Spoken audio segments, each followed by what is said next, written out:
Nakatoto karon ang nasudnong panggamhanan sa mga interventions alang sa pagigpatok sa nasiditiang El Nino nga nakaapekto sa mga mag-uuma dinhi sa Pilipinas.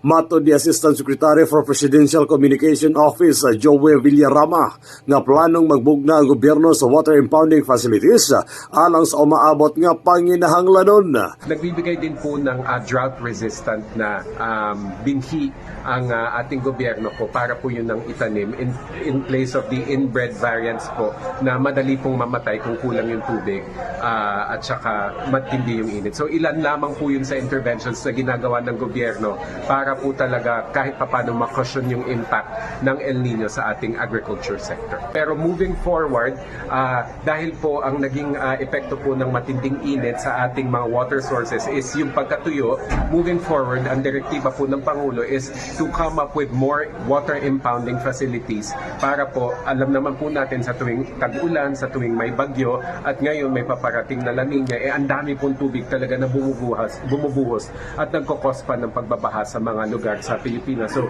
pakinabangan natin yung excess water, inbakin natin at gamitin natin for future use. So, ang main lesson natin ngayon is talaga maximize the use of the sun, yun po yun sa mga solar-powered irrigation system, and to collect the excess water na pwede pong bumuhos tuwing may La Nina at yung regular. Si Assistant Secretary for Presidential Communication Office Joey Villarama.